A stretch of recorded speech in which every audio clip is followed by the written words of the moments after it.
Today I'm speaking with Lex Dwyer. He has been in business for longer than anyone else I know, since 1982. Same business, right? So 38 years as a business strategist. He works with organizations of all sizes, and he specializes, well, it's hard to say exactly what you specialize in, but you are strong in terms of collaboration and the facilitation of experiences. Is that right? Yes, collaboration has been something that I've spent a fair bit of time exploring, and it's ongoing and evolving because it can be pretty tricky. So I didn't necessarily set out to be working in that particular focus, but working with a number of organisations and sitting in on the sort of work they did, it became apparent to me that there was a bit of a challenge for them, or for many organisations, to get clear what it would look like if it was going well, and the practice of doing it. So a lot of the work that I do is about the practice of playing with concepts and principles around collaboration and seeing how they feel and what they look like. Yeah. So what kind of organizations have you worked with in terms of collaboration? So what's your sweet spot?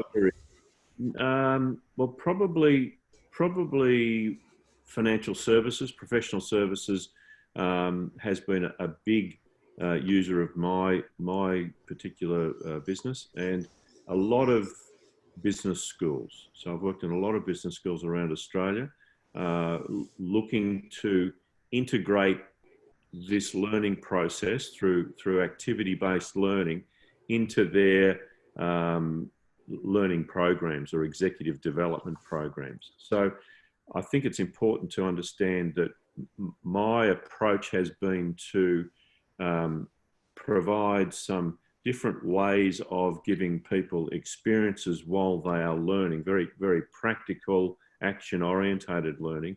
And so I've created a series of activities or games, if you like, that I bring into that learning environment, and I just have regular spots throughout a day where I will give them a break from their normal stuff and then give them an opportunity to play around with some of these concepts around collaboration. Oh, fantastic. I think it would be good to start with a definition then, because I think collaboration is one of those things, right? It's like, it's like innovation. It's like one of those kind of like cool words that everyone likes to use. So yes. How would you define collaboration? I would say it's to do with different groups or different teams working for a common goal.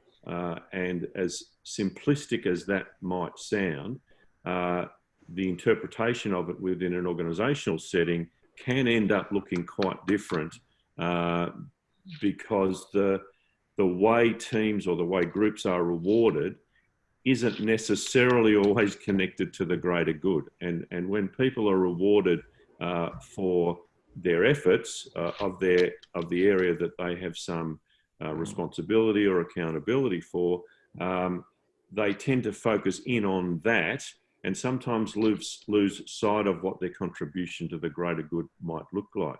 And so what happens is that we have a tension that becomes apparent between collaborative behaviour, where we see the greater good and contribute directly to it and know what that looks like, and competitive behaviour, which causes people to be more interested in their own areas performance, and not so much because they have probably less direct input or control over what other parts of the business are doing. So it's trying to find that sweet spot where people have a sense of being able to contribute directly to their own efforts, but also know how they might help others get better to do the work around the greater good. So it's complicated, and I think that's why it's difficult sometimes. So you really, because I think when I think of collaboration, and this is probably for a lot of people, right?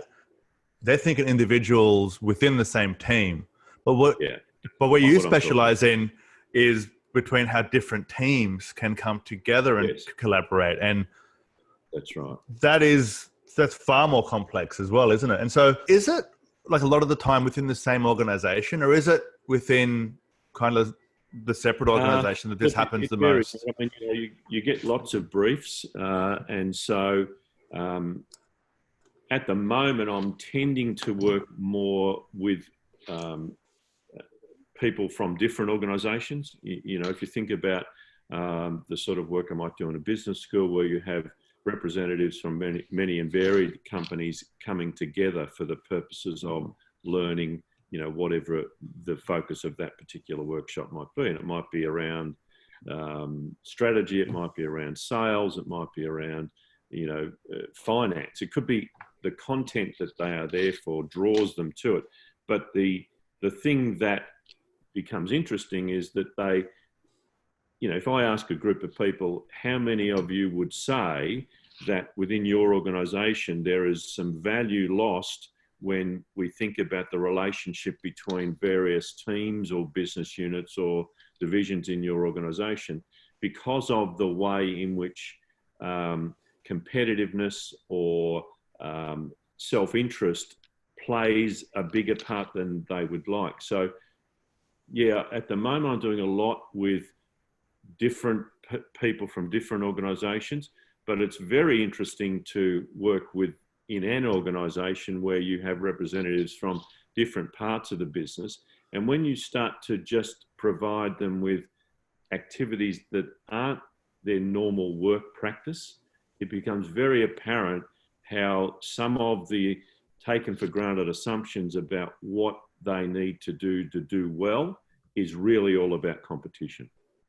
Yeah, because I think like, and it's kind of like it's inbuilt into us because of the capitalist nature of the country that we live in, right? Like, you know, we are built to compete to win, right? And that's what it is right now. Like I even have issues, you know, like I have a son, he's 7, he does pretty good at soccer, but everybody got a participation prize. And I was like, don't know if that participation prizes are the right thing to give. But he was like, oh, it's also about having fun, isn't it, Papa? I was like, oh yeah, cool. You can have fun. But within an organization, how do you get different teams to collaborate, especially when they might have to compete for budgets, or they might have to compete for promotions, or they're trying to further themselves, right? And so like if I'm the manager, right, and I have like a couple of divisions that report to me and I'm trying to get them to collaborate better, but how do I go about that? You know, so what does that look like? Right. Well, I mean, this a simple example is to look at the way people are rewarded, right?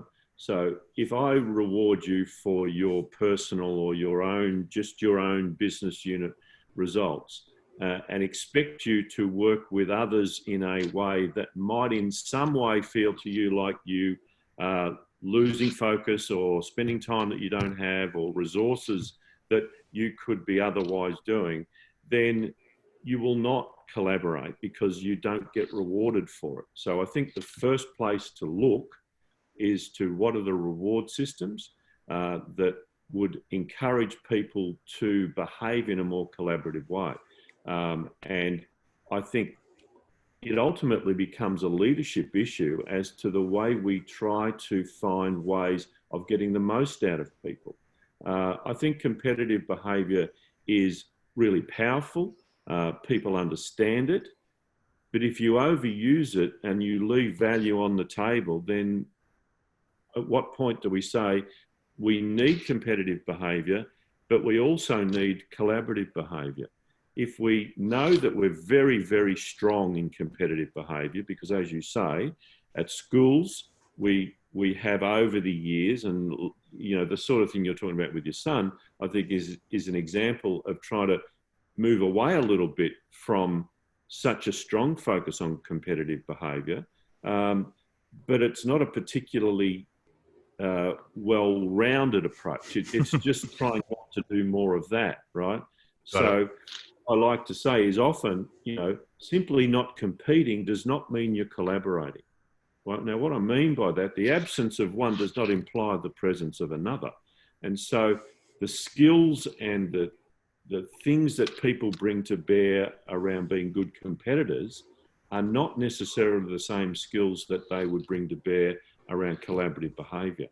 And so where I tend to start is to say, what are the relationships look like between either divisions, business units or whatever, and the people within those.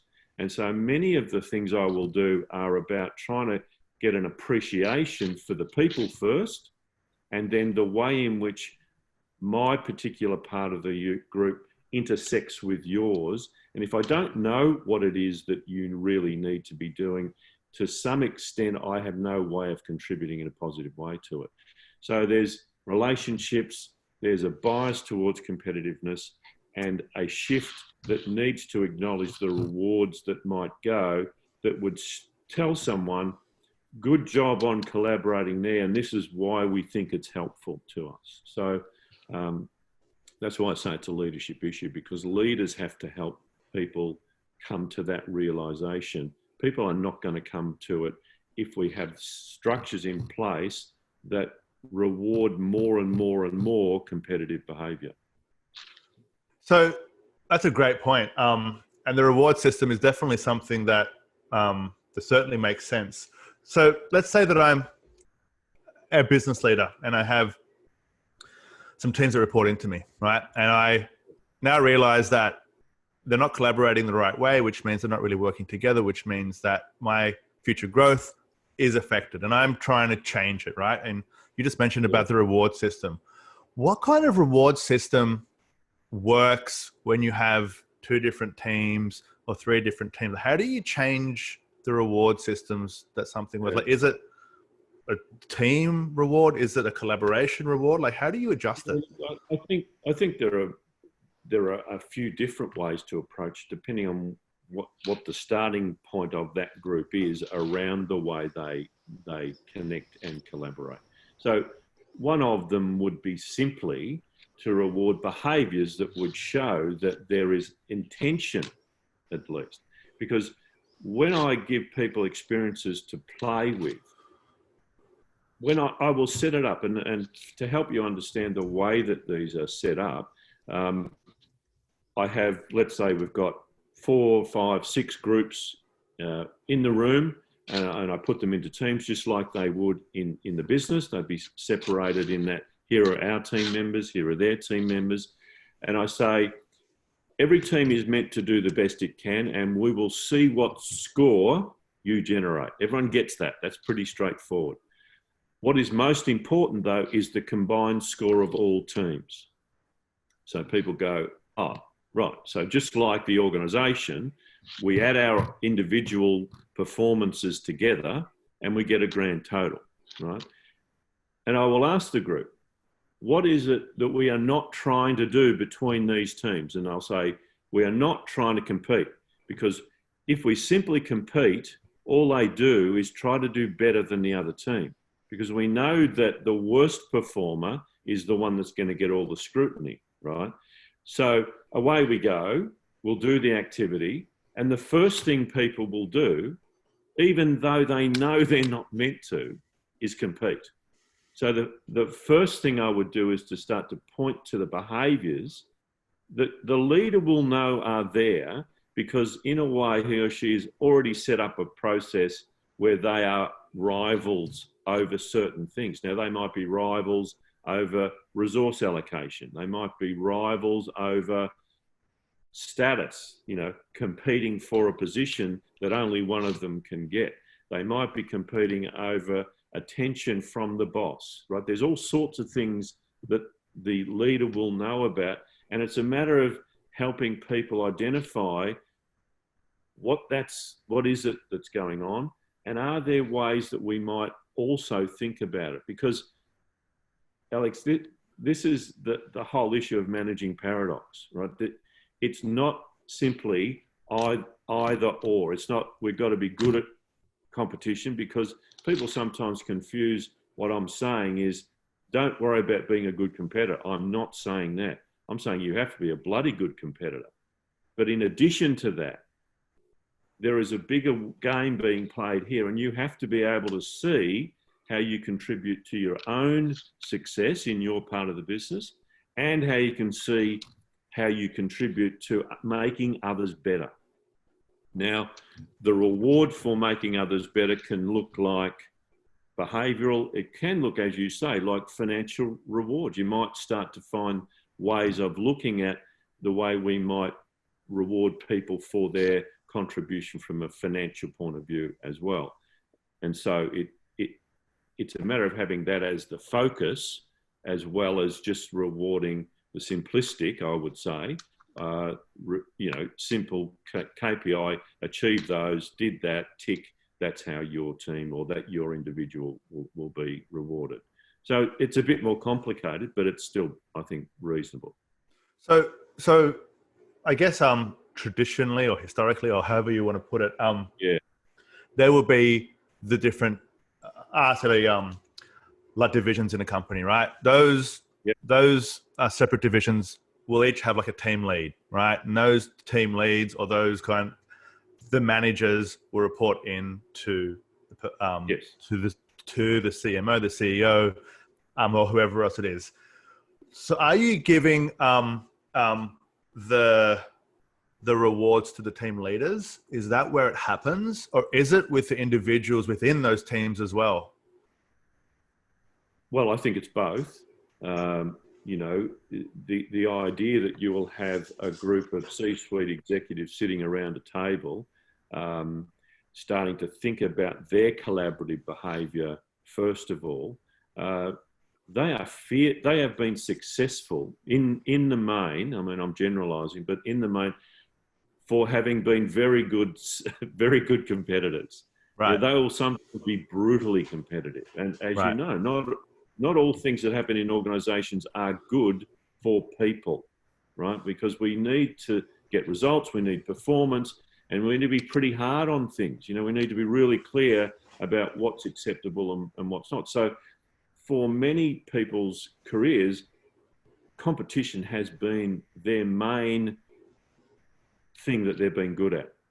So having a group of people like that leadership team go through some collaborative thinking can be a very unsettling thing, because all of a sudden the things that have caused them to succeed up until now may not be the things that are going to make the performance of the group even better. So there's a little bit of letting go, there's a little bit of adding to, and so yes, when it comes to them thinking about the way we might better collaborate across our divisions, they might start to divide the rewards up a little differently than what they have before. They might start to reward individuals, as you've asked, at a personal level. But if people are not rewarded, they will not do. So you do have to reward individuals, and you do have to reward divisions.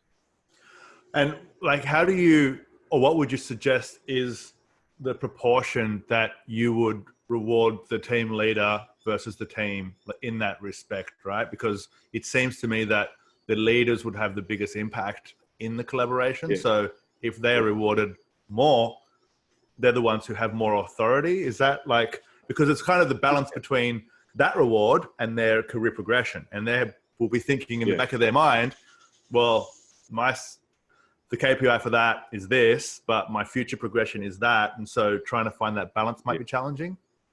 Yes. And the simple answer I have for you, mate, is I don't know. Okay, cool. But what I would say is you start where you think there might be an opportunity, and over time you build on it. So it's not a one stroke of the brush that would say, right, we're now set up for this.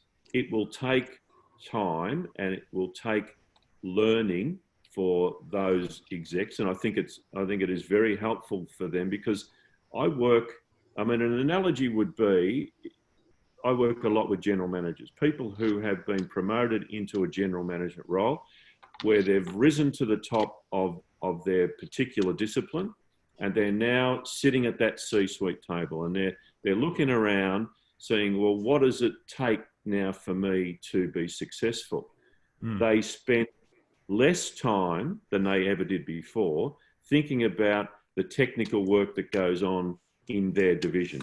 They know that. They don't have to focus as much on that. What is really challenging for them is to have that level of awareness, what I call the vertical, right, the division that they've come from, and at the same time, be able to look up and across at what others are doing in the business and what are the points of intersection where I can materially affect another division's results. Now, when you get people thinking about that and seeing how little they do or know about it, they do stop to think, wow, the focus of my attention up until now has been in the vertical. I now have to let go a little bit of that and start to think about the horizontal. That's why collaboration is a T-based thinking process, where you're doing both at the same time. Now, we know people are not very good necessarily of doing both things at the same time. It's challenging, and that's why becoming a general manager is quite daunting for some people, because they have to let go of some things that they've used as their key success indicators, and all of a sudden they're playing a different game. And so I hope that answers your question a little bit. It shows the complexity of it's complex. The people side of things. It's like at Web Profits, right? Like, people are awesome at their job. They are technically excellent, so they get promoted. They get promoted, and they continue to get promoted. And now they need to start to manage other people. And then all of a sudden, it's a whole new world. And it's like, it's the biggest shift in somebody's professional growth, is to go from a subject matter expert to now a team leader, or, to become the leader. And so it is complex. Does it start at the very top, or can like a division just be doing it themselves? Interestingly, to maybe give you an example, if I'm working with really senior people around this issue, they are nowhere near as good at doing it as people down the tree. And you might wonder, wow, well, why is that? I think partly because they have become increasingly reliant on themselves to rise up, to chart their career. And people in teams lower down the organisation, where they have maybe less authority, but are far more used to working with other people in a really, as you said before, within your team, they are at least aware of how they have to work together, right? Well, that's sufficient. It's necessary, but not sufficient, because once we start to open up and I put people who are from that part of the organisation with other teams from other parts of the organisation, they get it a lot more quickly. Because they're not so stuck with the things that have caused their success.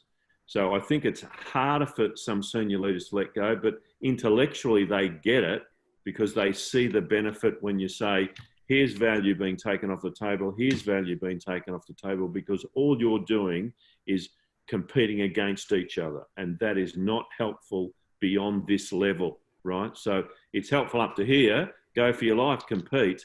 But if that's all you've got, you're not going to really transform the results that you are hoping to be able to transform. Because most organizations are looking for growth, they're looking for innovation, they're looking for the coming together of people with different talents and abilities and really harvesting the benefit of that. And you don't get that by simply competing. So, but the bigger the organization, the more competition there is, right? And the more bureaucracy there is, and the more politicking there is, right? And so there's that balance where I think collaboration still needs to lead to some type of promotion of some sort, right? It seems to be confusing to get your head around, how do I share the glory with other departments, Yeah. right? Yeah. But then how do I stand out in sharing that glory, right? Because if I'm a good collaborator, then we've all done it together, right? And so what would you say to someone that's like, yeah, this whole thing sounds great, but I have a career. I've got to this point because I'm a certain way, and because, you know, unfortunately, it is the more competitive you are, the faster you will achieve some success internally in an organization, right? And so how do you start to change how you believe you can progress in an organization? Well, I guess a starting point is having a conversation with someone about their ability to even see what benefits collaboration could bring in their particular circumstance. And there may be a little bit of education to come with them starting to explore that, because you're right. If they can't see how it applies and gives some added benefit, then they will not sort of buy in either. So there has to be a vision of what it could look like, an imagination, even if it's nowhere near what they're currently doing. But it also might connect with why the next step for them might be easier if they do.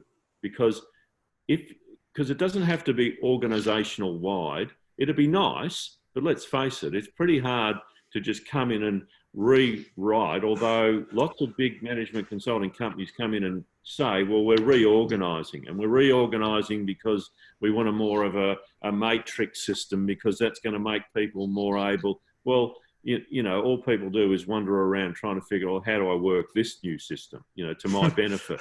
It's the same thing again, right? It's always that internal competition. It's a competitive thing. So, you know, it's like any change process. There are steps along the way to help people understand what the bigger picture is. What are the first steps that we would take? Let's acknowledge the value of competition, but not overplay it. There's a story that gets told about how we, and it might be initially that your division starts to collaborate a little better with one other division, right? And let's say that would be the easiest one for them to do. There might be some real tension between, you know, marketing and production, because historically they're going, well, all you guys do is go and sell too much and then throw the problem over the fence to us and leave it for us to sort out because that's not your issue. Well, you know, great. But the consequence of that, when it gets up the tree to say, well, how come we're not, you know, and we can point fingers and blame everybody else. But in the end, that's not a particularly sophisticated approach. And you're right, politics play huge amount. Power seeking pays a huge amount. And the leader has to start to do something that helps those people see that's not the only game in town.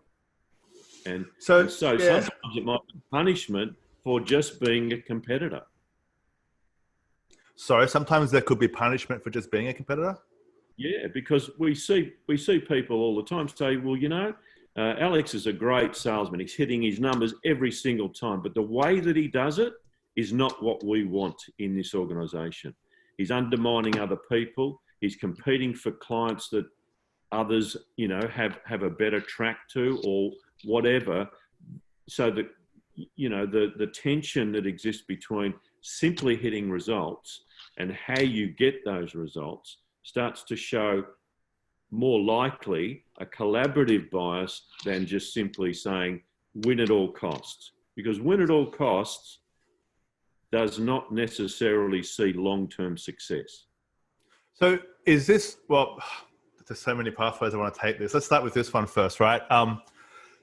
You mentioned up front, you like that you work with finance organizations, right? They seem to be very aggressively competitive, but individualized kind of organizations, right? And so, like, are you able to share like an example of how this like can play out potentially? You know, like how, you know, like collaboration has helped, or there's other examples out there where, like you say, you know, before it was like this, and then it was like that, and that helped in some way. Do you know what I mean? Especially because finance seems it's one of the most aggressive places in the world to work, right? Yeah. Well, I suppose if I think about the sorts of examples that, I get people in the room from different divisions, and the simple example is giving referrals to people who you might not normally give referrals to. And the simplest example of that is the leader starting to pay attention to acknowledging where the referral came from and the help and the support that came, where the score, if you like, on one group's KPIs wasn't shown up as a sale, but it's like in basketball, we start to measure assists, right? So having people see how the things that they're doing can be recorded, as in scored, it is a simple way. And a referral in financial services is often spoken about, but often not done because I potentially lose that. So it's that thing where you kind of hold it in, right? Like you keep it close to your chest. You don't share. The concern for myself usually will dominate. As you said, as you start to become more concerned about, rising up or getting better results, you do have to start to be concerned about how do you help people realize what else is going on here. And my sort of simple world, because I'm a simple man, mate, all I try to do is give people experiences where the things that they're doing clearly doesn't end up with a better result. And they go, oh. And what they will do, like you've pointed out, is they'll say, yes, Lex, but the organisation stops me doing it. And I go, well, the organisation may, but you know whether or not you are going to be someone who continues to do that. Because let's face it, people notice what's going on and people figure out what's working better. And maybe the results aren't immediate and directly personal. I get real benefit from this, but that's why I keep coming back. This is a leadership issue, and I've ended up spending more of my time focusing on helping leaders realize the folly of expecting A while rewarding B. I say, figure out what the reward needs to be so that people can align their actions to it. And so it's better to start small in the area that you have some control over and demonstrate how that looks for your people. And if a boss doesn't notice that, well, I'll be worried about the boss. Yeah, especially if you're the boss, right? But I think so it seems like, you need to figure out KPIs, shared KPIs, for example, like at Web Profits, we've got this thing called the North Star metric, right? Which is like organizational, it's basically the focus for growth, right? And each of the teams have a responsibility to get a component of that contributes to the North Star, right? And so they all know that they're going towards the same goal, if that makes sense.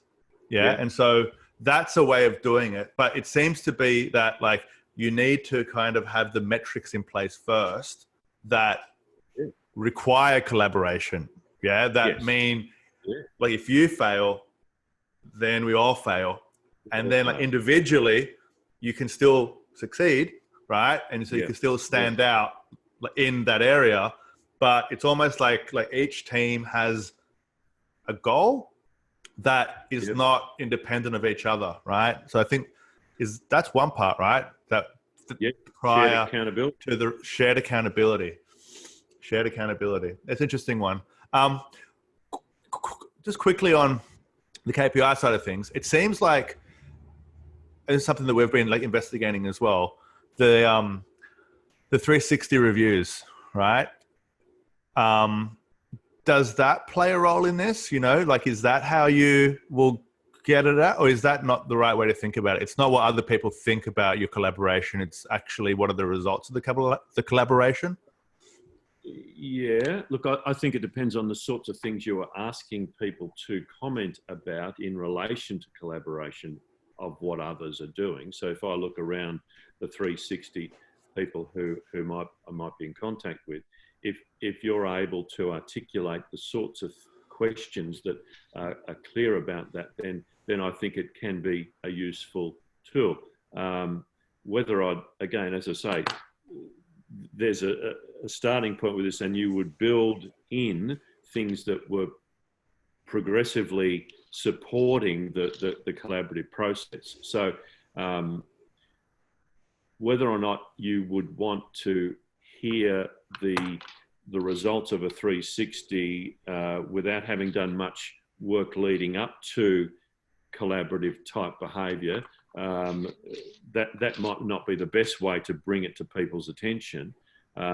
So I would agree with you in the sense that if we've got some things in place that we are trying to promote that are collaborative, at least in the world of our company, then I think the 360 can be a way of checking whether we have a view around people as to how that is going. But I don't think I'd start with it.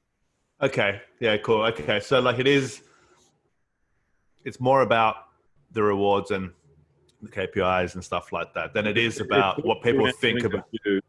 Yeah, sorry. It's firstly about having a view of some of the things we think would be really helpful to us. And sometimes that's simply looking, and in an organisation, in a workshop, I'll say, all right, we've seen an example of this activity where certain things have come up where competitive behaviour has really undermined the overall net result. And there might have been, and it's a bit hard for me to sort of share that without having seen the activity, but, they go, well, clearly we did that and we did that and we did that and they didn't help. I will say, see whether or not, if you sit back into your organisational context, do you see any evidence of that happening in the day-to-day business? And people say, absolutely. And you go, well, why does it happen? Well, because of whatever, that'll be quite particular to their organisation. And you say, well, is it possible that that would be something that you could work on to take away or, reward differently so that it was less of that? And they go, well, yeah, we could see this and this happening. So, people, when they see a lesson that's been something they've experienced and they go, wow. The interesting thing is I say, we didn't intend to do that. Nobody discussed that we were going to do that. Why did that happen? Well, often it's because the assumptions I make about what's appropriate here, and usually it's because I need to compete. That's the operating unspoken assumption. I need to compete. I don't want to be the worst in the group. We want to win because we know that that's a good thing generally. And when you say, well, how did that work for you? Didn't work very well at all. Why would you do it? Yes. What's an example of, it's one of the experiences or the games or the things which you would kind of go through? Because like I'm sitting here thinking, okay, so I'm a team leader, or I'm a CMO, like a CEO, and I'm listening to this. I'm trying to get my head around it. I got the KPI thing, I got the reward thing, I still don't get it. So what's like an example of an experience that, could help me to see it a bit more? Well, I mean, a simple game you may have seen before is the Jenga game of blocks, right? So you've got a tower of blocks, and the objective generally in that game is you remove a block from the tower until the tower falls over, right? So I use Jenga as an example of a simple activity where each team aims to remove as many blocks as they can without the tower falling over. Now, there are certain rules around that which aren't relevant for me to go through, but an example of competitive behaviour is that if I say to the groups, and they all hear the same information. Here are the rules. And one of the other teams will be waiting for their go, because they do it in, one team, then the next, then the next. Everyone gets to see what everyone else does. A couple of things often happen. One is that another team will start to sledge the other team, try to disrupt their ability to do the job. They'll throw in a smart comment. They might say, "Oh, he just touched the block that he wasn't allowed to touch. They should be penalised." And I would say to them, so what advantage to the overall score is there for you pointing out that team member from another team did something that should have been penalised? What's the advantage? You say, "Oh, well, it's an ethical issue. We want to apply." I will say, "Oh, right. So we all abide by all the rules all the time, and nobody has any." Well, no, we don't do that. The reason they're saying it is because they want to do a better score than the other team. And you go, well, so let's post the first score. Let's say the first score is 20. Every team after that, what do you think their target is? 21. Anything better than 20, right? Yeah. Now, they don't know whether 20 is a good score or not. They just know that 20 was the number. So you're right, Alex. The next team comes up, right? No one says what the target is. Everyone knows that anything better than 20 is good. Right? Now, when we come to the debrief and I say, "What do you think about a score of 20 or 21 or 25? They go, "Oh, well, they were pretty good scores, I go, "Well, a good score is 1,200. Well, people are like, "What? 1,200 is not even possible." Well, not the way you were playing it wasn't. And they go, "Well, what do you mean?" Well, you were caught up with just doing what you saw the other teams do because you just wanted to be better than them. You had no shared understanding about what else could be possible, because as soon as you see competition, you go like that. You go narrow and you go, do better than that. Now, everyone talks benchmarks all the time. Well, it depends whether the benchmark is any good or not. No use just being the best of a bad bunch. You go, well, what happens if we look outside and we see somebody doing 1,200? What do you think would happen? Oh, we'd figure out what they're doing and we'd get 1,200 too. Well, brilliant. Why wait? Why not create a view of the future, even though you're not sure what good looks like? Just simply doing better than those around you just leads to mediocrity, and that's the problem. So when you start to show people what else is possible than just being measured by the things that are around them and immediately available for them to see, their game is a different game. And I say often, be careful of the game you think you're playing, because if it's not the real game, you'll get good at something that's not very good. Yeah, it's like you get lost sometimes in the politics or the structure of the organization that you work in, and you forget that you're competing against other organizations that may be playing a different game that's way faster and way better than you, and you're so stuck in how you feel and how you think, and you're limited by what you see, not by the opportunity. So I guess collaboration kind of leads to innovation, then, I would say, right? Because then all of a sudden you get out of your myopic view of the world. Is that right? Yeah. Well, absolutely. And you don't necessarily want everybody working on the same breakthrough idea or thing that's going to change the game, because that often comes from just one person. But if I think I'm going to get rewarded for this good idea, how many people am I going to share it with?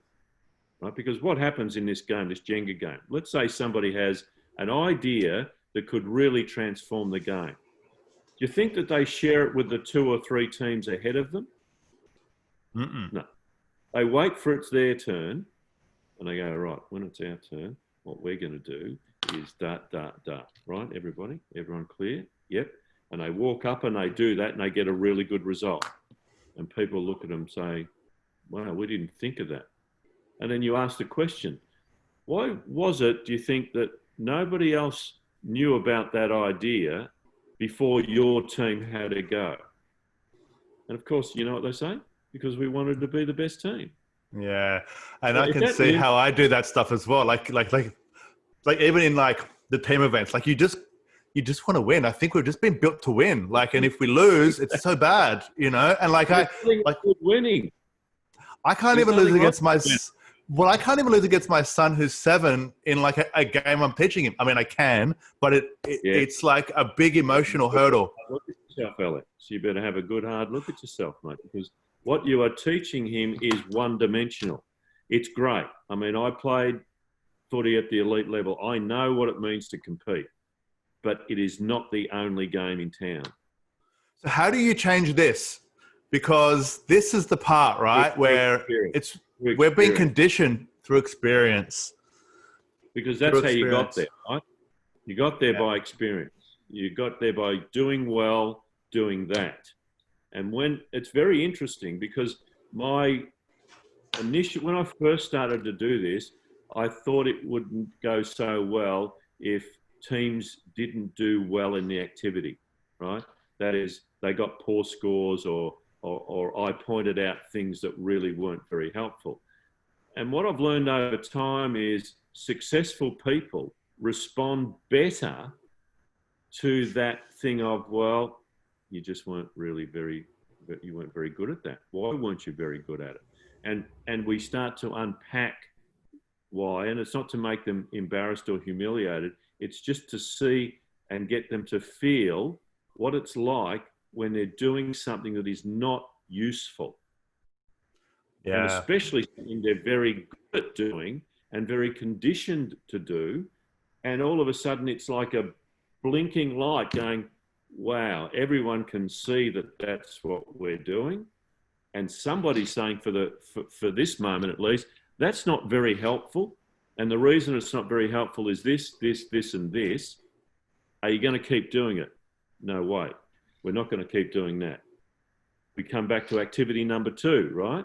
And I'll say, before we go into activity number 2, what were the 3 things that we learned from it? Or they say, all about, let's not compete. Activity number 2, here's the rules, go. What do you think happens? Compete. Compete. Right? Because you think it's almost a trick. It's almost a trick. It's like, is this a trick? Yeah, you know. Because that's what people do, mate. They try to rationalize or justify their behavior based on what's worked before. You know, and guess who's the villain here? Me. Oh, you're just setting us up. Well, we've had 2 goes at it now. You've competed both times when you knew and you said you didn't want to do that. Let's have another go. And then people start to see things entirely differently. And it's like a veil being lifted from their eyes to go, we never think about it like this. We never think about the way we relate to other divisions or other performances like this. We just get stuck doing things that have helped us do well before.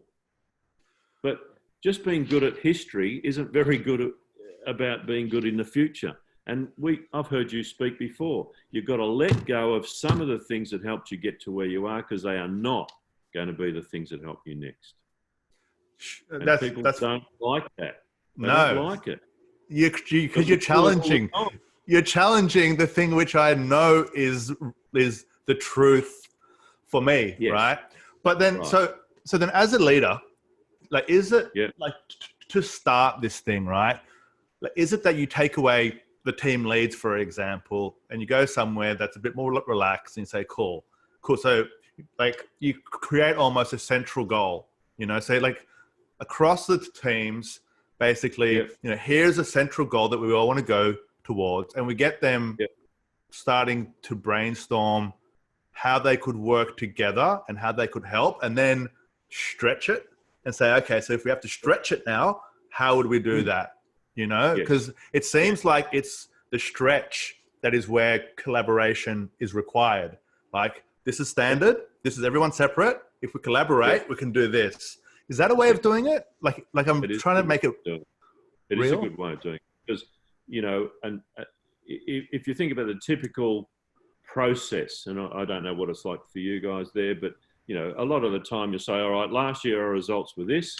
This year we want to go for that plus 10% or that plus something on top because of this, blah, blah, blah, the marketplace. So let's all work to get that, right? So all that usually means is each of those divisions tries to dial it up a little bit, you know, based on what they did well or blah, blah, blah. You know, if you say, even, especially, I like what you said about let's take them away for a day or a different environment, and we scenario a few things and we say, well, you know, last year's results were 200. Let's imagine what it would take for our results to be 1,700. Right now, it doesn't matter whether 1,700 is absolutely true, right? You go, well, clearly just doing what we've done before is not going to get us there. So it forces you to think about the possibilities that go with what happens between relationships, as in departments and the sorts of things that are going on. It requires a very different set of conversations and understandings about what good would look like that may just generate an idea that you go, wow, if we do that, I think we're onto something. And look, it's not a fait accompli by any means, but it does force you into a world where you start to see the resources you have available as being more than those that just exist in each team, right? Yeah. And CEOs, and you're looking down across the organization and you're trying to find the links and the connections and the building blocks that go to make all of that come together. There's not a lot of people in the organization doing that. And all I'm saying is if more people are starting to think about the way the network of relationships and the way we see a potential, really different result, what that looks like, all of a sudden good ideas start popping up. And so sorry? Then you have something to work with, then people are talking about real things and you've got to have a process around that. But, a lot of people can do processes around helping ideas get, sort of germinated into real business plans. But, that's where I will often find myself in those sorts of forums and those sorts of workshops, helping to shake people's ideas up and just help them come to that realization that, geez, I am overly doing the competitive thing. And if I can get people, certainly C-suite people to do that, I've made some progress because they have massive influence. So it seems like, if they're confused, they should hire you, because like this thing is against everything, which is probably like natural to people. I think that's step one. I think step two is like a separate approach is it kind of starts at the planning stage, right? It's kind of almost like it's hard to just get to just get the divisions to collaborate. It seems like it's more, you need to create a plan, like a central goal. You need to have individual have their kind of understanding how their contribution goes towards that goal. Then those team leads will then kind of share it to their teams individually. So the KPIs and the rewards, they go all the way up. And that seems like it would be the only real way to actually integrate it properly, right? Because otherwise it's more just the thing that we did with Lex. Look, there is truth in that, but I'm sure you know also, if there is a couple of parts of the business starting to do things differently that is about collaborative, you then create a contagion. People are looking around, especially if they get some acknowledgement and some status or some kudos that says, that's a new game. We want to see more of that. So yeah, you're right. You can do the big organizational change program around it. we know those things have limitations too, you Sure. know.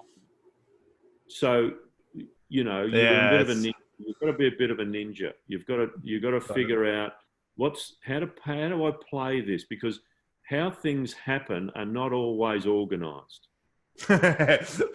Yeah, how most things happen. I think how most things happen are not organized. I think it's interesting, just when you kind of start to look into organizations, especially the large ones. You're like, especially like, can I say, for example, banks, right? Like 30, 40,000 people somehow all working together create something in the world, right?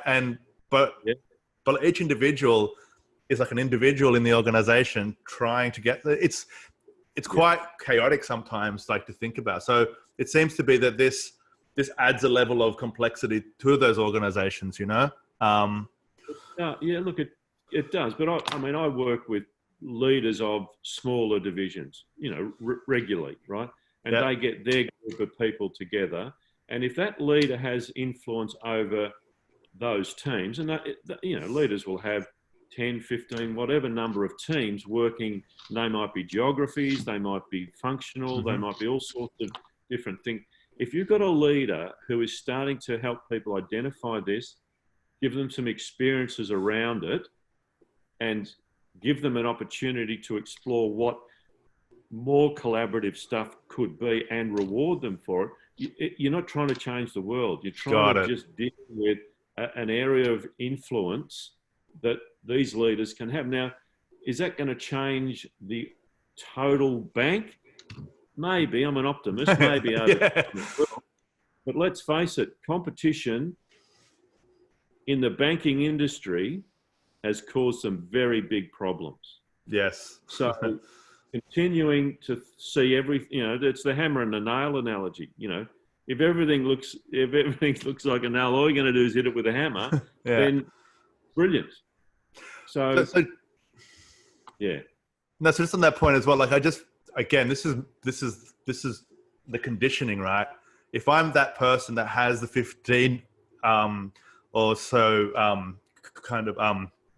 teams, teams or divisions, I could personally progress further if I could get them to collaborate better, right? So again, potentially I should be thinking how I should collaborate with my peers, but I'm thinking, well, I could use this as a way to progress my own personal thing if I can get everybody else collaborating well, Because everything is nested, right? We all understand that there's this system here, and that's replicated at the next level, and you got smaller people reporting to bigger people, all the way along.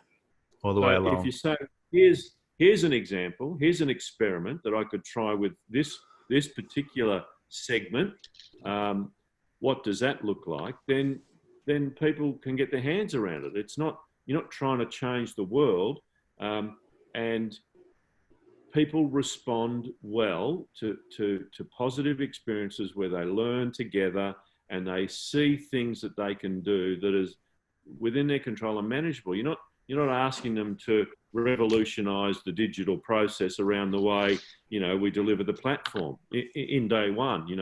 It might lead to that, but it's not our goal initially. So I think it is doable in small chunks. And would I love for organisations to start to acknowledge that competition has got its limits to the extent that they are changing some of the systems and processes as well? Yeah, I would.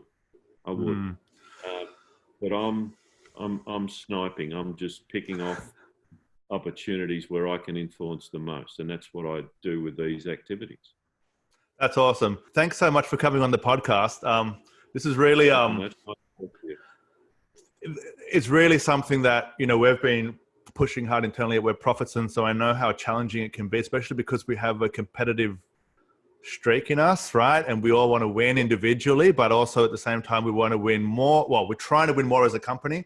So I do understand how complex it is, and it is something that I'm definitely going to start by being less competitive with my son. That's step one, right? So the people that are listening, so like if they want to get in, well, to speak with you and to see actually how you could help them, how do they get in touch with you?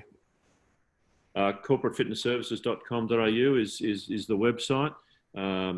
My email address is corpfit@aussiemail.com.au. So, be more than happy to talk to anyone who's got groups of people coming together for whatever reason, to include some collaborative activities, because it energizes people in ways that maybe they wouldn't appreciate. And plus, we'll have all the links in the show notes too. So if you forgot that, you can just go to the show notes. Lex, thanks so much for coming on the podcast, and we'll talk soon. Brilliant. Thanks, mate. Thanks for listening to the Growth Manifesto podcast. If you enjoyed this episode, please head on over to iTunes and give us a 5-star rating. For more episodes, please visit growthmanifesto.com/podcast.